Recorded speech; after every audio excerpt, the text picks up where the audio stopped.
भाजपा अपने आगामी विधानसभा चुनाव में घोषणा पत्र का मसौदा तैयार करने के लिए लगातार फील्ड पर पसीना बहा रही है और लगातार क्षेत्र में दौरा कर जो भाजपा के तमाम जनप्रतिनिधि हैं, जो घोषणा पत्र समिति के संयोजक हैं, वो लगातार यहां पर दौरा कर रहे हैं और लोगों से सुझाव ले रहे हैं ताकि भाजपा का जो घोषणा पत्र है वो तैयार किया जा सके और खास तौर पर जनता क्या चाहती है, जनता क्या सोचती है, घोषणा पत्र में क्या कुछ होना चाहिए, जनता की क्या कुछ अपेक्षाएं हैं घोषणा पत्र को लेकर, उसको लेकर हम देख रहे हैं लगातार जो भाजपा है वो फील्ड पर यहाँ पर सक्रिय है।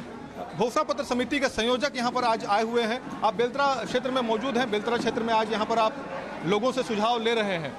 2 दिन से हम देख रहे हैं लगातार घोषणा पत्र को लेकर सुझाव के लिए आप फील्ड में घूम रहे हैं। कल कोटा क्षेत्र में भी आप गए थे, आज बेलतरा क्षेत्र में है।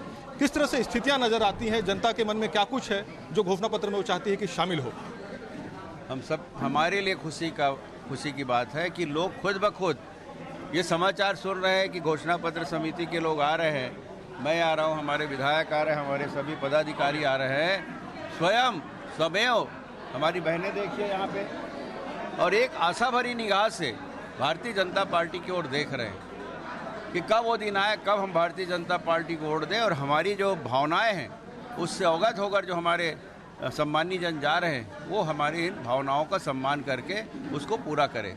और ये स्वरूप देखिए आप, आंगनबाड़ी, खेल संघ, मितानिन संघ, पंचायत सचिव संघ, सरपंच संघ, हमारे लोक कलाकार संघ, व्यापारी संघ, फुटकर व्यापारी संघ, सब्जी मंडी के साथी, ये सब लगातार हमसे मिल रहे हैं और बिना डर के, बिना हिचक के, बिना भाव से एक पारिवारिक सदस्य के रूप में हमें भय मुक्त होकर ये आवेदन दे रहे हैं। क्या लगता है किस तरह के सुझाव अभी तक सामने आए हैं? क्योंकि अलग अलग वर्गों से लगातार आप मुलाकात कर हमने देखा भी, महिलाएं भी हैं, लोक कलाकार भी हैं, किसान भी हैं, व्यापारी भी हैं, किस तरह के सुझाव आ रहे हैं? सार्थक सुझाव है और हम इनको विश्वास दिलाते हैं कि हमारी सरकार आएगी और ज़रूर आएगी, तो हम इनकी भावनाओं का सम्मान करके उसको पूरा करेंगे। घोषणा पत्र में प्रमुखता से उसको रखेंगे और सच्चाई से आधारित हमारा घोषणा पत्र होगा जिसको धरातल पर उतारेंगे।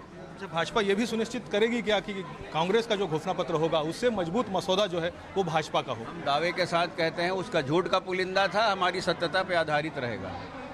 कुछ मुद्दे ऐसे सामने आए हैं जो प्रमुख रूप से लगता है वाजिब तौर पर कि सरकार ने, जो वर्तमान सरकार है, उसने पूरा नहीं किया और हमारी सरकार आएगी तो उनके लिए हम काम करेंगे। एक भी चीज़ पूरा नहीं किया है भाई साहब, एक भी चीज़। खिलाड़ी बेचारे परेशान हैं, लोक कलाकार परेशान हैं और बहुत बड़ी बड़ी बात करते हैं कि मैं कलाकारों का सम्मान करता हूँ।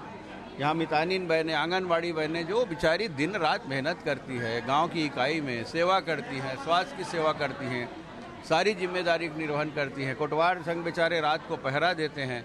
हमारे पंचायत सचिव हर जो योजनाओं का क्रियान्वयन करने में उसका सहयोग रहता है। रोजगार सहायक जो मनरेगा के व्यवस्था को सुचारू रूप से चला रहे हैं, ऐसे लोगों की भावनाओं का ठेस पहुँचाना ये वाकई में एक पाप है, महापाप है और इनका पाप का घड़ा फूट चुका है, पाप का घड़ा भर चुका है। अब इनकी अंतिम सांसें चल रही है और जिस दिन वोटिंग होगा, जिस दिन गिनती होगा, ये पूरी तरह समाप्त है। बघेल जी, लेकिन दोहरी जिम्मेदारी अब आपके ऊपर हो गई है। घोषणा पत्र समिति के आप संयोजक भी हैं, आपको पाटन में भी अपना मैदान जो है वो तैयार करना है, वहाँ भी चुनाव में आप प्रत्याशी घोषित हो गए हैं। ऐसे में घोषणा पत्र का जो काम है वो तो प्रभावित नहीं होगा या फिर उधर उसका प्रभाव? इतना प्रेम मिल रहा है, टिकट मुझे पाटन में मिली है, लेकिन यहाँ के मेरे सभी भाई बहन मुझे शुभकामनाएं दे रहे हैं, यहाँ बधाई दे रहे हैं।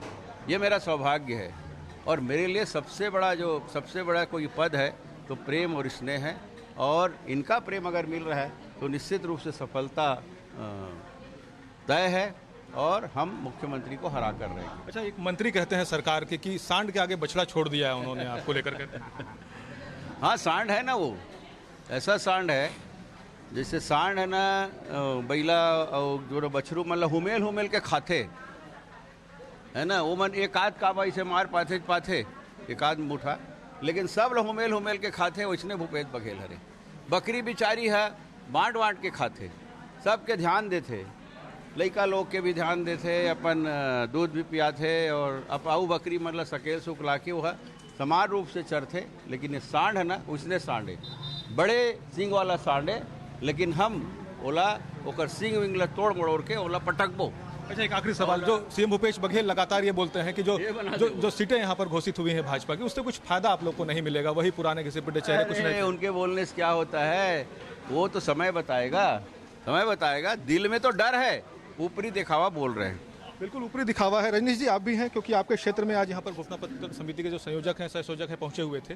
किस तरह से क्षेत्र में ये जा रहे हैं और किस तरह से लोगों का जो माननीय विजय बघेल जी कल बिलासपुर थे और कैसे ही महामाया मंदिर पहुंचे, खुशखबरी आई कि वो पाटन में है। उसी समय छत्तीसगढ़ के कार्यकर्ता सब उत्साहित हैं कि ये मुख्यमंत्री को हरा चुके हैं पहले भी और इस बार भी हराएंगे। उनका दम्भ जो है, जो उनके कार्यकर्ता मंत्री बोल रहे हैं, उनको दूर करेंगे। और आज बहुत सारे संघों से मिले हैं माननीय बघेल जी और सब बहुत उत्साह के साथ मिलकर इनको अपनी घोषणा पत्र में शामिल करने के बिंदु दे रहे हैं।